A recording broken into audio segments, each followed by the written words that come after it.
일부 농가에서는 법무부의 지역 특화형 비자 시범 사업을 개선해서 농업 비자를 신설하고 농업 부문에 종사하는 이주 노동자에게 거주 비자를 제공해서요. 성실 노동자를 장기 거주하도록 유도하자 이렇게 주장하고 있습니다.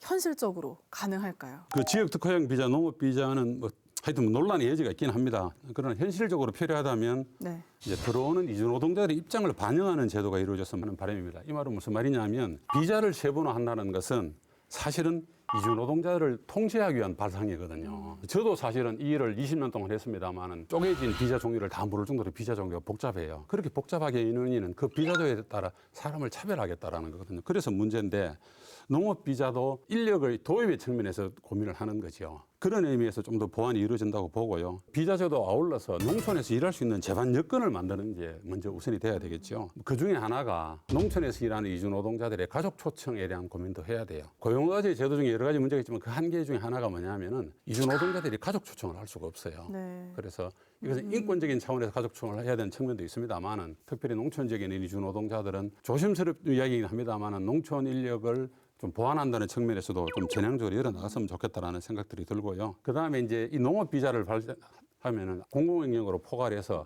계절적인 실업이 발생할 수밖에 없잖아요. 그러면 이분들이 계절적인 실업을 발생했을 때 사업장 이전이 가능하도록 만들어주고 그러니까 장기 거주를 하게 되면은 이분들은 일을 해서 돈을 벌기 위해서 오기 때문에 특정 농가에서 일할 자리가 없으면 다른 곳에서 일할 수 있도록 그런 지자체 간의 협력이 중요합니다. 네네. 예를 들면 의성하고 예를 들면 경상남도의 뭐 남해나 이런 쪽하고 협력을 해서 이분들이 지자체 간 이동을 통해서 일을 할 수 있는가라는 고민들 앞으로 더 적극적으로 고민해서 이분들이 와서 가능하면 장기간 체류하면서 일을 지속적으로 할 수 있도록 하는 들이 있어야 되겠고요. 그럴 때 제일 중요한 거는 공적인 주공간을 확보해서 이분들이 편히 쉴 수 있도록 하는 주공간의 문제도 아울러 고민이 돼야 되겠죠. 네.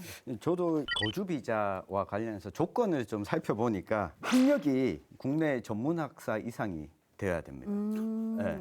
그리고 학력이 필요하군요. 네, 이 소득이 1인당 국민 총소득의 70% 이상, 1년에 약 2,900만 원 정도의 소득을 갖고 있어야 됩니다. 여기다가 거주지는 앞으로 해당되는 지자체에 5년 동안 산다는 조건으로 취업 또는 창업인데 저는 뭐 다른 조건은 차치하고 제일 마지막 조건, 특히 단기간에 좀 기간에 따라서 일손이 필요한 농촌에서 이주 노동자가 취업을 안정적으로 할 수 있을 만한 곳이 있을까라고 하는 부분이 좀 고민이 돼서 앞서 우리 센터장님 이야기해 주신 것처럼 공공의 영역에서 그 농촌 인력 중개센터가 이 경북도 내에서 만약에 관할한다면 거주지는 의성이지만 뭐 3월부터 한 7월, 9월까지는 의성에서 일을 하고 경북 남쪽에 있는 성주, 고령 이쪽은 또 10월, 11월부터 한 2월까지 참외나 딸기 이 재배 관련해서 또 일이 있습니다. 이렇게 경상북도에서 이 고용을 좀 책임지어 준다면 거주 비자로 가능해지는 거죠. 일단 안정적인 고용이 가능해져야 이분들이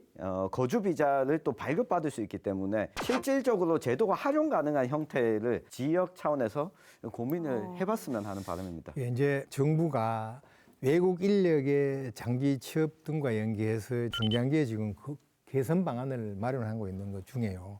하나는 비전문 인력의 그 농업 숙련 기능 인력에 이제 전환하고 이런 문제인데 현재 그 비전문 인력 같은 경우 와서 한 5년 하고 안 되지 않습니까? 이것을 숙련 기능 인력으로 하고 동반 가족 취업 범위 확대 이렇게 하게 될 경우에는 제한을 없애버리는 그런 겁니다. 이제 그 분야에 대해서 지금 이제 정부가 검토하고 있다는 건 분명히 있고 그 다음에 이제 지역 특화형 비자 사업 있지 않습니까? 우수 이제 지역 인재나 동포가족 같이 의성도 이제 우리 이런 분야에 대해서 원래는 17명을 받았는데요. 지금은 이제 우리 일반 분야에 한정되어 있고 우수 그런 되어 있지만 앞으로 농업 분야하고 연계해서 할 수 있는 분야, 확대하는 그런 분야 또 개선하는 분야도 검토하고 있다는 것을 말씀드리겠습니다. 예, 특히 E9 비자를 갖고 와서 한국에서 일하시는 분들이 숙련 비자인 E7으로 전환하는 경우가 왕왕 있거든요. 그래서 이것은 뭐 긍정적인 측면이 있어요. 왜냐하면 한국이 그동안 지속적으로 단기 순환 로테이션제를 고집했거든요. 그러니까 일정 기간 쓰고 버리는 정책이었는데 그나마 뒷문을 열어서 이분들이 장기적으로 체류하면서 본인이 원하면 한국에서 살 수 있는 기회를 열어주는 이런 방식은 긍정적인 거죠.